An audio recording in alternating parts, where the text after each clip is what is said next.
Remember those old spy movies? Secret agents, microfilm, explosions at midnight. Well, warfare's gone high-tech, baby. Forget the microfilm. We're talking drones, and they're not delivering packages. Ukraine's been sending these bad boys deep into Russia, buzzing around like a fly at a picnic. Except, this fly can drop a bomb on your potato salad. Military bases, airfields, even that fancy new bridge in Crimea. Nothing seems to be off limits. It's enough to make a dictator spill his morning kombucha. And the best part, Ukraine's doing it with drones you can practically order online. David versus Goliath?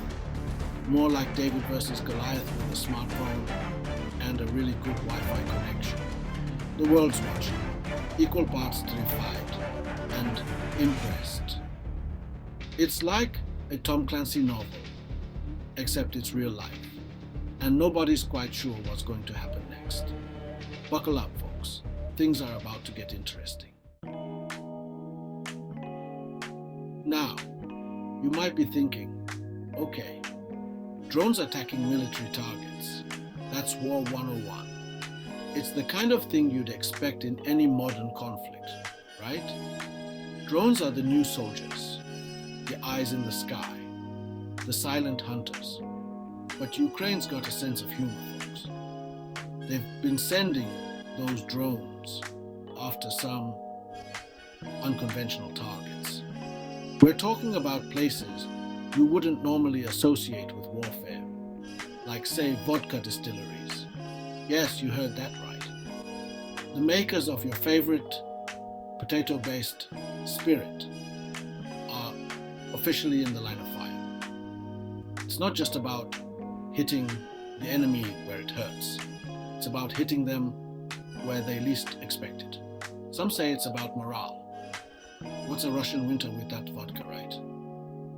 Imagine the chill of the Siberian winds without that warming shot of vodka. It's a cultural cornerstone, a staple of Russian life. Others say it's strategic because apparently you can use alcohol to make explosives. Who knew? It's a dual-purpose target. Hit the morale and hit the materials. It's a clever, albeit risky strategy. Either way, it's a bold move. Imagine Putin's face when his intelligence report says, "Sir, the Ukrainians have bombed our booze." It's not just a military setback, it's a cultural insult. Not exactly the news you want to hear when you're trying to conquer a neighboring country. It's a distraction, a blow to the national pride, and a logistical headache all rolled into one. The internet, naturally, has gone wild. Memes, jokes, you name it.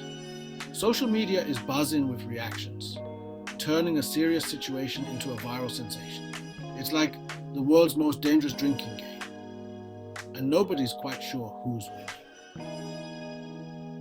Every new strike brings a fresh wave of online commentary, each more outrageous than the last.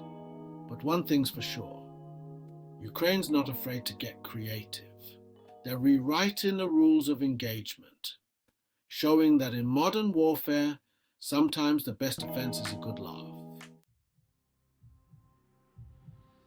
While Ukraine's busy playing drone-based whack-a-mole with Russia's infrastructure, things on the ground are a different story. Kherson, a city in southern Ukraine, has become the unfortunate poster child for the horrors of drone warfare. Imagine living in a world where the constant buzzing overhead isn't a bee, but a potential bomb. That's Kherson. These aren't your fancy high-altitude drones either. We're talking small, cheap, and terrifyingly hard to shoot down. They fly low, they're hard to see, and they're targeting civilians.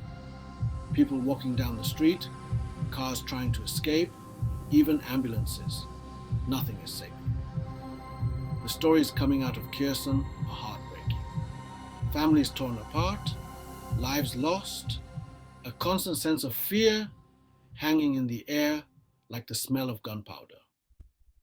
It's a stark reminder that war, no matter how technologically advanced, is still brutal and indiscriminate.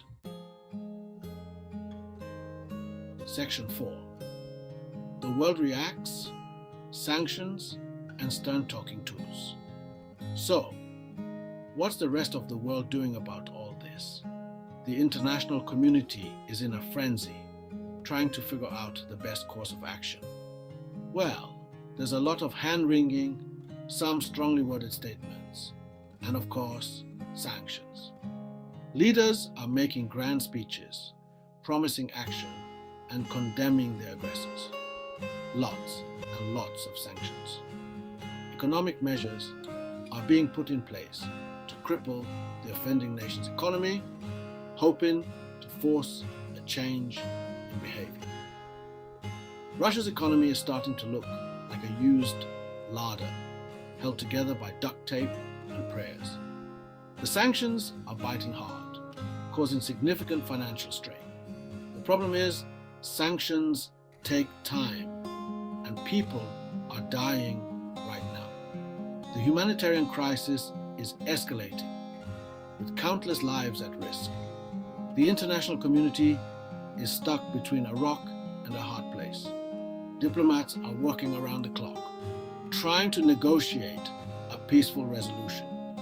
Nobody wants to start World War III, but nobody wants to stand by and watch a country get obliterated either. The fear of escalation is palpable, and the stakes are incredibly high. It's a geopolitical game of chess, and the stakes couldn't be higher. Every move is calculated, with potential consequences that could reshape the global order. In the meantime, Ukraine is largely on its own. The nation is fighting valiantly, with its soldiers showing incredible resilience and determination. They're fighting for their survival, armed with whatever they can get their hands on, including, apparently, a fleet of surprisingly effective drones. These drones have become a symbol of their ingenuity and resourcefulness. It's a David and Goliath story for the 21st century, and the whole world is watching to see who comes out on top. The outcome of this conflict could have far-reaching implications, influencing global politics for years to come. Meanwhile, international aid is being mobilized to support the Ukrainian people. Refugee camps are being set up, and global solidarity movements are gaining momentum. History has shown us that conflicts like these can lead to significant changes. Peace treaties, moments of reconciliation, and the rebuilding of nations are all possible outcomes. Amidst the chaos, there is hope.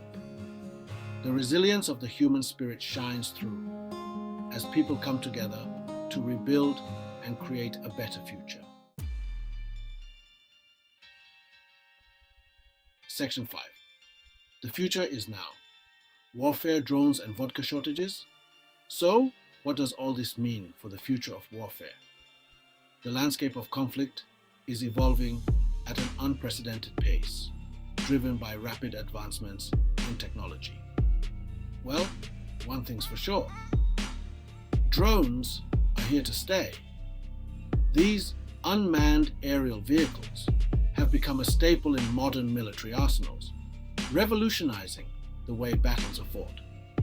They're cheap, they're effective, and they're changing the game. The affordability and efficiency of drones make them an attractive option for militaries around the world, allowing for precision strikes and surveillance without risking human lives. Gone are the days of massive armies clashing on open battlefields. The traditional image of war, with thousands of soldiers marching towards each other, is becoming a thing of the past. The future of war is small, it's agile, and it's controlled by algorithms and joysticks. Modern warfare is increasingly about speed, precision, and the ability to adapt quickly to changing situations. But here's the thing about drones. They're just tools. Like any tool, their impact depends on how they're used and who is using them. They can be used for good, like delivering medicine or surveying disaster areas.